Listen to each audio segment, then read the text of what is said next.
Bonjour à tous, merci de me rejoindre sur les chaînes Julien Didier Garoufalo.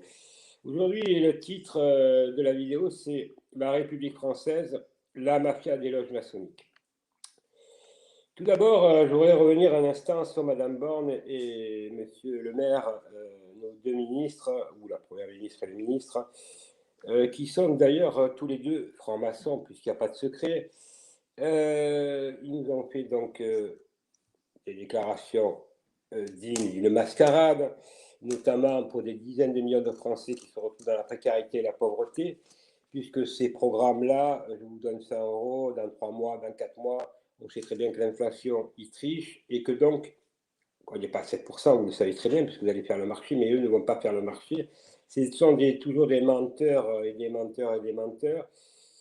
Ben, vous le voyez encore, puisqu'ils enlèvent certains qui ne sont pas mis en examen, donc ils les font démissionner, mais le gros Dupond-Moretti, qui a beaucoup de casseroles, notamment en principauté de Monaco, avec monsieur Christophe Moroni, qui est un ex-blanchisseur d'argent, qui est son meilleur ami, puisqu'il avait, c'était une affaire de 100 millions d'euros, d'ailleurs, en principauté de Monaco, il était son avocat, et il est toujours son grand ami. Quelle classe, monsieur, quelle classe, vraiment.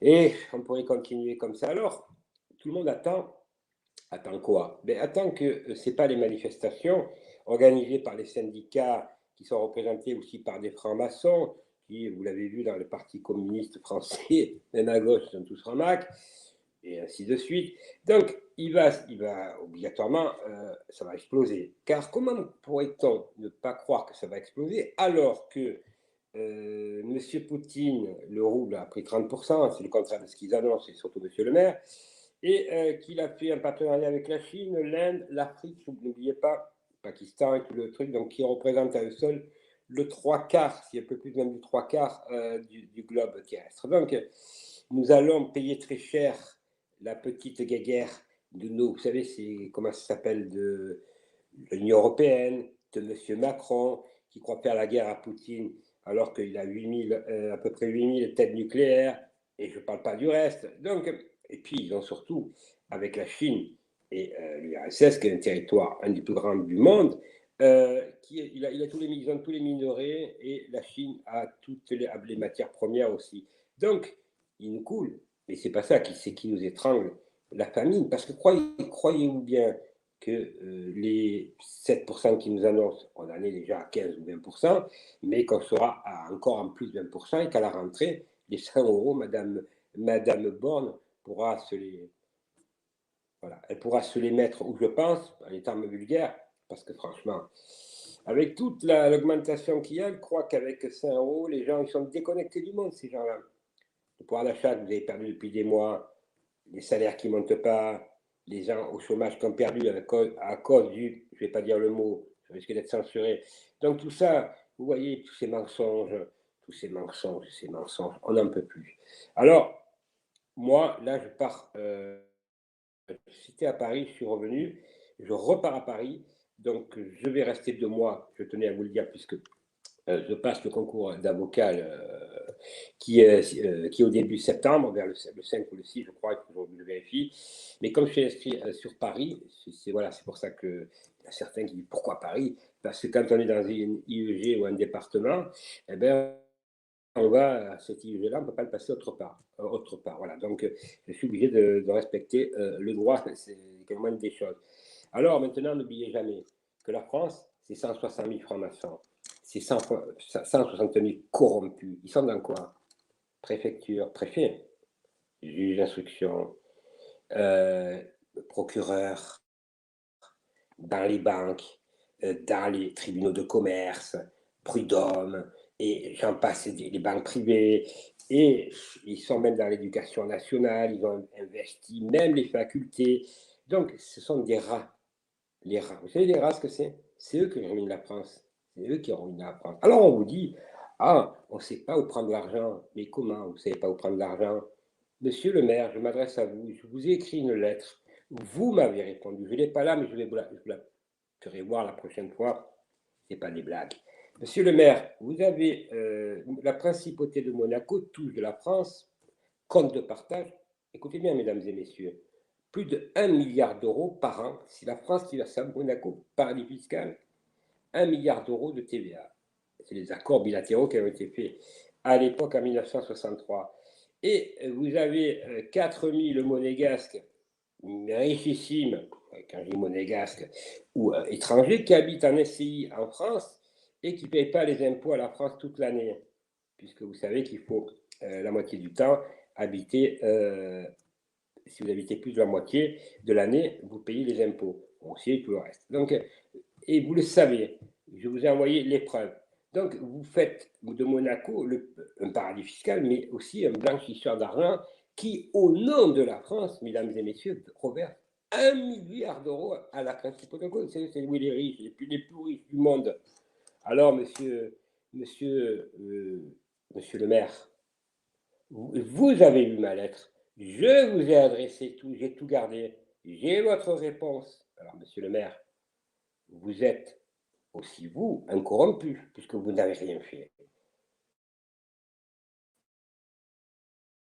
Comment l'État français verse à un paradis fiscal la somme de 1 milliard d'euros? Et bien entendu, avec les magistrats français qui ont servi la France, mais de leur façon la franc-maçonnerie, cela les place à Monaco. Et en même temps, ces mêmes magistrats ne respectent pas le droit d'ailleurs. L'affaire, les dossiers du Rocher, ce sont des magistrats français placés à Monaco qui couvrent les agissements mafieux de l'avocat du prince Lacoste, ce qui est pas mal, Didier Linotte, magistrat français qui est en poste à Monaco, et bien d'autres choses, et de l'avocate générale, Madame Sylvie Petit, qui a changé de poste, bien entendu, ça s'arrange et tout. Alors voilà, mesdames et messieurs, aujourd'hui, moi, je balance tout, j'y vais parce que j'ai les listes. Je balance, je vais donner là, qui partent pas dans quelques heures, dans 2 jours avant la fin de la semaine, les listes sur tous les francs-maçons qui sont à l'Assemblée nationale, qui ont été élus. Ah ben, vous allez être surpris, il y en a pas mal. Et il y en a pas mal, c'est que c'est les pas, mais ils ont surtout les meilleurs postes. Voilà, et vous aurez donc tous les noms. Alors ceux qui veulent les noms, ben, vous faites mon email, liste en tout petit au pluriel, attaché liste franc-maçon, attaché liste franc-maçon tout au pluriel, @gmail.com. Vous aurez dans le descriptif donc toutes mes coordonnées. Par ailleurs, je tenais à vous remercier, oui, parce que vous savez, quand on y va, on attaque, on a des pressions et des menaces. Donc, je voulais remercier tous celles et ceux qui m'aident, autant pour me loger, parce que c'est des menaces juste avant le concours. Pensez bien que c'est pas que ça, sur ma vie professionnelle, bien entendu, et etc., etc. Donc, je sais que vous êtes beaucoup à m'aider. Je tenais vraiment à vous en remercier. Ce n'est pas de la rigolade, vous avez pu le constater, mais on est unis ensemble. Donc, vous allez dans le descriptif tout ce que vous m'avez demandé. Enfin, voilà, vous avez dans le descriptif tout ça. Maintenant, je voulais, puisque beaucoup de gens me demandent où ça en est encore avec le professeur Portillan, la justice est saisie pour abus de confiance, escroquerie et blanchiment d'argent et complicité. Donc, le Cédric Pierrot, le fameux, là, le fou furieux qui a des casseroles, c'est plus des casseroles, énormes casseroles, a des comptes à rendre, ainsi que le Conseil national de transition, Monsieur Laurent Philippe, qui s'est bien servi de Monsieur Portillan, le docteur Portillan, qui est plus en état, et je suis gentil. Alors, est-ce que c'est quand il a été mis en psychiatrie que là, ça ne me rate pas? Mais ces gens-là se sont bien servis de lui, donc ce sont des ordures, mais le mot est faible. Donc c'est pour cela que je ne travaille plus avec le CNT. Alors, je n'ai jamais trop travaillé, mais j'ai fait quelques directs. Les seuls avec qui je travaille, donc si vous le savez, c'est Christophe donc, qui est sur TVADP, Carrie Louman, pardon, et aussi M. Boutry, qui a tellement été décrié, mais qui, en définitive, est un des plus honnêtes. Oui, si ce n'est pas le plus honnête d'ailleurs, avec mes amis. Donc voilà, le reste, tout ce qui vous annonce la fin du monde, les trucs, les machins, tout ça, ça ne m'intéresse pas. Moi, j'ai fait de la prison et c'est du concret. Eux, la plupart, là, ceux qui vous disent que demain c'est la fin du monde, que de ci, que là, ils ne sont jamais censurés, très peu, certains, et ils ne sont jamais allés en prison. Donc, c'est qu'ils ne font pas très peur. Ils font même rigoler. Voilà. Alors, surtout, maintenant, ce n'est plus les manifestations qui ne servent plus à rien. Alors, arrêtez de dire il faut faire la manifestation le 14 juillet. Ça, ce sont comment ça s'appelle, les collabos qui font ça. Voilà. Moi, donc, on va à Paris. Et moi, en tout cas, j'y serai, je serai présent. Chacun, et je rappelle que je connais le droit et que je ferai les choses légalement. J'ai bien dit légalement. Ils devraient regarder, certains, la Constitution française, on a le droit de se révolter quand le peuple est opprimé. Hein, voilà, entre autres. Tac, tac, tac, tac, tac, voilà. En tout cas, mesdames et messieurs, merci à tous. Merci. Et je vous donne rendez-vous sur Paris, puisque je ferai plusieurs émissions en direct sur Paris, mais avec toute la sécurité qui s'impose, puisque vous pensez bien que, voilà, je dois faire très attention. Merci à vous et bonne journée. Et ceux qui partent en vacances, je vous souhaite bonnes vacances parce que on a tous besoin tout le monde a besoin de vacances. Mais c'est vrai que quand on voit le monde comme il est dirigé,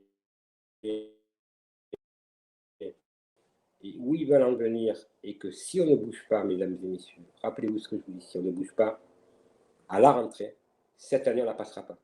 Je m'engage, je dis la fin de l'année, on ne la passera pas, parce qu'il va se passer des choses. À nous de bouger. Si nous voulons sauver la France, si nous aimons la France, et en même temps, on respecte l'humanité, puisque partout, c'est les mêmes problèmes, il va falloir se bouger. Merci à tous, bonne journée et bonne soirée.